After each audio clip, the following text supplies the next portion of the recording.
I'm going to walk you through exactly how the past experiences in your life are creating these mental patterns and these subconscious patterns that are actually driving your behavior daily. So imagine you had a traumatic experience. Go back to your childhood or something in your life that is considered to be traumatic. And before you poo-poo on trauma, think of trauma as a situation in which you felt that you had no control. So you're in a scary, terrifying, overwhelming situation, and mentally or psychologically, you feel like you don't have any control in that situation. Your emotions are going crazy, your sensations all over your body are going crazy.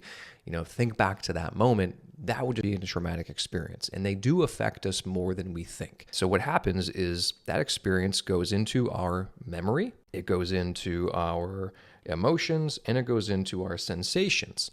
And what this does internally in our mind is it allows us to create a story of what happens, right? So a story of what actually occurred in that time period.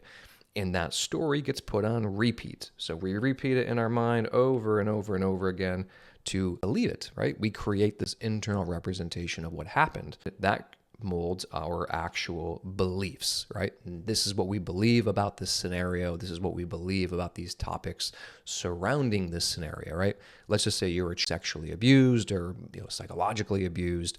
You're going to have certain beliefs around the individuals and the type of person that did that that's going to get carried with you throughout the rest of your life. And what happens is later on down the road, you're going about your life and all of a sudden this unrelated experience occurs, right? But what occurs during that time period when that unrelated experience happens is all of a sudden you start to tap into the sensations. You start to tap into the emotions, and you start to tap into the memories from that traumatic experience when you were little or when you were younger. So you've probably experienced some sort of event, and you have these weird feelings or emotions that you shouldn't have, right? They're kind of from a different timeline, I would say. That's an example of how these patterns come back up. And what happens is when our emotions, sensations, and our memories start, it sends us back into our story, right?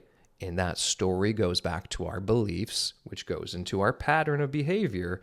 And we continue that cycle over and over again. And this is why we get stuck inside of this subconscious pattern of behavior, and we don't know that we're there because continuously that future unrelated experience throws us back in over and over again. So this is why we can't see the actual pattern, because we don't know it exists. It's in our unconscious mind. But you can see here, this is the science behind how neurologically our brain handles these experiences, creates these patterns subconsciously, and then we end up falling back into that loop.